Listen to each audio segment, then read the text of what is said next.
Hello students, welcome to Centennials online classes. As you know, we are working from home. Today we will learn 12th biology chapter 6 molecular basis of inheritance. Next lecture number 9, जिसमें बेटा हम लोग discuss करेंगे transcription का next part. Last time हमने transcription का definition, उनके process की जानकारी ली थी। आज हम ट्रांसक्रिप्शन जुड़े हुए जो भी टर्म्स हैं उनको पहले जान लेते हैं, फिर ट्रांसक्रिप्शन के प्रोसेस को समझते हैं।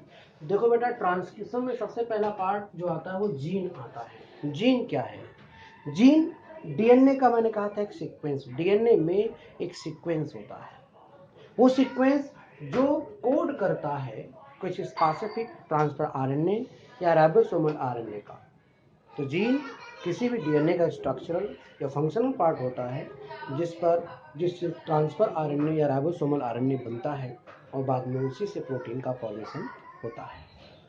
अच्छा बेटा, सिस्ट्रॉन एक और टर्म आएगा, सिस्ट्रॉन। सिस्ट्रॉन क्या होता है? ये भी डीएनए का सेगमेंट ऑफ डीएनए जो कंटेन करता है जेनेटिक कोड, मतलब उस सेगमेंट पे जेनेटिक कोड होता है। वो कोड किसके लिए होता है? वो कोड होता है पॉलीपेप्टाइड या प्रोटीन्स के लिए। Cistron is the segment of DNA which has genetic code for polypeptide या प्रोटीन। अच्छा बेटा, एक और टर्म आएगा स्ट्रक्चरल जीन। स्ट्रक्चरल जीन आपको मैंने पहले जब ट्रांसक्रिप्शन यूनिट पढ़ाया था, वहां पे 3 रीजन बताया था, प्रमोटर का, स्ट्रक्चरल जीन का और टर्मिनेटर का। तो उसमें से स्ट्रक्चरल जीन एक्चुअली वो हिस्सा होता है जिस पर कोड होता है प्रोटीन का, जिसका एक्चुअली ट्रांसक्रिप्शन होना होता है, वो स्ट्रक्चरल जीन होता है। ठीक है बेटा, स्ट्रक्चरल जीन दो टाइप का है, मोनोसिस्ट्रॉनिक और पॉलीसिस्ट्रॉनिक। मोनोसिस्ट्रॉनिक जो होता है वो यूकैरियोट्स में होता है, मतलब उसमें सिंगल पॉलीपेप्टाइड का कोड होता है, जबकि पॉलीसिस्ट्रॉनिक में एक से ज्यादा पॉलीपेप्टाइड का कोड होता है और वो होता है प्रोकैरियोट्स में। ठीक है, प्रोकैरियोट्स में। अब ध्यान रखें, जो मोनोसिस्ट्रॉनिक जीन होता है उसके अंदर भी दो पार्ट है, क्योंकि यूकैरियोट्स की मैं बात कर रहा हूं, तो मोनोसिस्ट्रॉनिक जीन में दो पार्ट्स होते हैं बेटा। एक पार्ट होता है एक्सॉन का, दूसरा पार्ट होता है एंट्रॉन्स का। एक्सॉन एक्चुअली कोड करता है, ये फंक्शनल पार्ट है। एंट्रॉन नॉन कोडिंग सीक्वेंस होता है, ये कोडिंग सीक्वेंस होता है। उसके स्ट्रक्चरल जीन का कोडिंग सीक्वेंस एक्सॉन होता है मोनोसिस्ट्रॉनिक का, और ये जो होता है नॉन कोडन होता है, नॉन कोडिंग होता है। ये बात विशेष ध्यान रखिए, मतलब ये फंक्शनल है और ये नॉन फंक्शनल है। ठीक है बेटा, और एक्चुअली जब मैसेंजर आरएनए का प्रोसेस होता है, जो फाइनली आरएनए डेवलप होता है, उसमें सिर्फ एक्सॉन्स होता है, उसमें एंट्रॉन्स अपीयर नहीं होता। मतलब ट्रांसक्रिप्शन के दौरान जो मैसेंजर आरएनए बनता है, मैच्योर्ड मैसेंजर आरएनए, उसमें सिर्फ एक्सॉन होता है, एंट्रॉन्स नहीं होता। अच्छा, एक और टर्म आएगा बेटा, रेगुलेटरी जीन।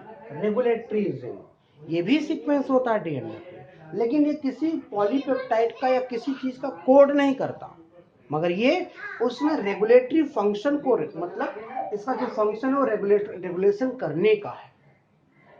ठीक है, एक्चुअली बाद में हम बात करेंगे, जब ट्रांसलेशन पढ़ेंगे तो आपको समझाएंगे कि उसमें रेगुलेटरी जीन निकलता है, और रेगुलेटरी जीन रेगुलेशन का वर्क करता है, मतलब उसे कंट्रोल करता है, कम ज़्यादा को मेंटेन करता है। ठीक है बेटा, अब आता है आरएनए। आरएनए मैंने पहले बताया था, आरएनए क्या होता है? राइबो न्यूक्लियोटाइड एसिड होता है।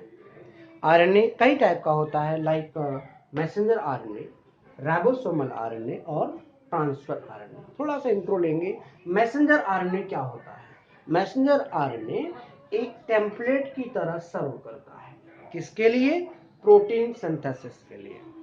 मैसेंजर आरएनए एक टेम्पलेट है जहां पर प्रोटीन का कोड होता है। ठीक है, आपने देखा होगा, पहले डीएनए का ट्रांसक्रिप्शन होगा तो मैसेंजर आरएनए बनेगा, और मैसेंजर आरएनए का ट्रांसलेशन होगा तो प्रोटीन बनेगा। तो समझा, मैसेंजर आरएनए मैसेंजर की तरह काम करता है। डीएनए की दो चेन होती है, मैंने कहा था दो पॉलीपेप्टाइड चेन होती है, उसमें से एक चेन का एक्चुअली ट्रांसक्रिप्शन होता है, जिस चेन का होता है उसको हम मैसेंजर आरएनए कहते हैं। ठीक है बेटा, अच्छा, एक होता है राइबोसोमल आरएनए। राइबोसोमल आरएनए क्या करता है? ये स्ट्रक्चरल और कैटालाइटिक रोल प्ले करता है। कब?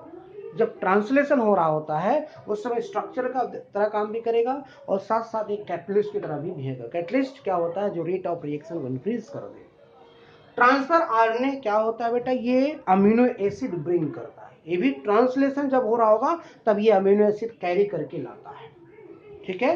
और इसके अलावा जेनेटिक कोड को, मैसेंजर आरएनए जो जेनेटिक कोड होता है उसे रीड भी आपका ट्रांसफर आरएनए करता है। दो काम किया, एक तो इसने अमीनो एसिड लेकर आया, दूसरा जेनेटिक कोड को रीड किया, ठीक है बेटा। अब हम बात करेंगे ट्रांसक्रिप्शन प्रोसेस, एक्चुअली इसमें होता क्या है। ट्रांसक्रिप्शन में 3 स्टेप होते हैं।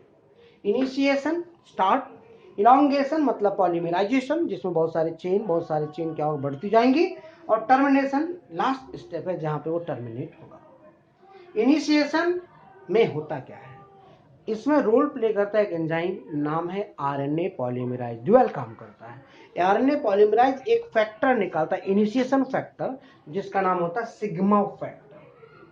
ये सिग्मा फैक्टर की वजह से आरएनए पॉलीमरेज जाकर के ट्रांसक्रिप्शन यूनिट के प्रमोटर रीजन पे बाइंड हो जाता है। यहां देखिए ये क्या हो रहा है, RNA polymerase release a sigma factor, नहीं, अच्छा, आरएनए पॉलीमरेज एक सिग्मा फैक्टर निकालता है और वो सिग्मा फैक्टर जा करके ट्रांसक्रिप्शन यूनिट के प्रमोटर रीजन पे बाइंड हो जाता है और वहां बाइंड होकर ड्यूअल काम करता है। पहला काम क्या है, वो बाइंड होकर के जो उनके डीएनए के बीच जो एक्चुअली क्या होता है, ऐसे समझ लो, ये आपका डीएनए हो गया, डीएनए की डबल स्ट्रैंड हो गई, एक 3 to 5 प्राइम हो गया बेटा और एक आपका 5 to 3 प्राइम हो गया। आप जानते हो यहां पर क्या होता है, नाइट्रोजन बेसेस ज्वाइन होते हैं, इनके बीच क्या होता है, नाइट्रोजन बेस का पेयर होता है जिसे हम न्यूक्लियोटाइड बेस पेयर कहते हैं, ठीक है बेटा। तो आरएनए पॉलीमरेज मान के चलो उसने सिग्मा फैक्टर निकाला जिसके से आरएनए पॉलीमरेज यहां बाइंड हो गया। इसने क्या किया, इनके बीच जो हाइड्रोजन बॉन्ड होता है, आपको पता है कि एडेनिन के साथ 2 हाइड्रोजन बॉन्ड होता है, ग्वानिन के साथ 3 हाइड्रोजन बॉन्ड होता है। इस बॉन्ड को वो ब्रेक करता है, ब्रेक करने से ब्रेक हो जाएगा और ब्रेक करने पर क्या होगा, ये चीजें आप ऐसे समझ लो, यहाँ पर क्या हुआ, दोनों जो इनके बीच हाइड्रोजन बॉन्ड्स थी वो ब्रेक हो गया। हाइड्रोजन बॉन्ड ब्रेक करने का काम जो करता है वो आपका आरएनए पॉलीमरेज करता है और साथ साथ पॉलीमराइजेशन भी करता है। पॉलीमराइजेशन का मतलब होता है मोनोमर्स को ज्वाइन करना, कॉम्प्लीमेंट्री बेस पेयर को ज्वाइन करता चला जाता है, ठीक है बेटा। ये चीजें अभी हम नेक्स्ट लेक्चर पार्ट में डिस्कस करेंगे। अभी ध्यान रखिए, इनिशिएशन में आरएनए पॉलीमरेज जाकर के प्रमोटर रीजन से बाइंड होता है और क्यों बाइंड हुआ उसकी वजह है सिग्मा फैक्टर। दूसरा बेटा ये यूज करता है राइबोन्यूक्लियोटाइड ट्राइफॉस्फेट। राइबोन्यूक्लियोसाइड ट्राइफॉस्फेट किसके लिए यूज करता है, पॉलीमराइजेशन के लिए यूज करता है, ठीक है, फॉर पॉलीमराइजेशन, ठीक है, ऑन किस पे, डीएनए टेम्पलेट, राइट बेटा। दूसरा आप और ध्यान रखेंगे, यही एंजाइम, अब अगला स्टेप इलॉन्गेशन है, यही एंजाइम फैसिलिटेट करता है क्या, डीएनए के हेलिक्स को ओपन करने में, और इस तरीके से इलॉन्गेशन कंटिन्यू शुरू, धीरे धीरे वो हेलिक्स को ब्रेक करता जाएगा और पॉलीमराइज करता चला जाएगा, ठीक है बेटा। मेरी बात आपको समझ में आ गई अभी कितने, अच्छा तो एक बार इसको रिपीट कर देता हूं बेटा 2 मिनट में। जीन डीएनए सीक्वेंस होता है जो कि कोड करता है ट्रांसफर या आरएनए का। अच्छा, सिस्ट्रॉन क्या है, डीएनए का सेगमेंट है जो क्या करता है, जेनेटिक कोड को कंटेन करता है, और जेनेटिक कोड किसके लिए होता है बेटा, पॉलीपेप्टाइड के लिए होता है, ठीक है। सिस्ट्रॉन में 2 होता है, मोनोसिस्ट्रॉनिक और पॉलीसिस्ट्रॉनिक, जिसमें मोनोसिस्ट्रॉनिक क्या काम करता है, मोनोसिस्ट्रॉनिक यूकैरियोट्स में होता है, ये एक पॉलीपेप्टाइड का कोड करता है। पॉलीसिस्ट्रॉनिक प्रोकैरियोट्स में होता है जो एक से ज्यादा पॉलीपेप्टाइड का कोड करता है, ठीक है बेटा। एक जीन होगा रेगुलेटरी जीन जिसके विषय मैंने समझा रखा है, ये भी सीक्वेंस होता है लेकिन कोई कोड नहीं करता मगर ये रेगुलेशन करता है। अच्छा, ट्रांसफर आरएनए मैंने कहा टाइप्स ऑफ आरएनए, एक मैसेंजर आरएनए, एक ट्रांसफर, एक ribosomal RNA. Messenger RNA template की तरह बिहेव करता है जो मैसेज कैरी करता है। राइबोसोमल आरएनए एक्चुअली क्या करता है बेटा, ये स्ट्रक्चर और कैटालिटिक रोल करता है, कब, जब ट्रांसलेशन होता है। Transfer RNA amino acid bring भी करता है, साथ साथ ये जेनेटिक कोड को रीड भी करता है। ट्रांसक्रिप्शन प्रोसेस 3 स्टेप में कंप्लीट होता है, मैंने बताया, initiation, elongation and termination. Initiation में बेटा क्या होता है, आरएनए पॉलीमरेज रिलीज करता है एक फैक्टर, नाम है सिग्मा फैक्टर, जो जाके बाइंड हो जाता है किससे,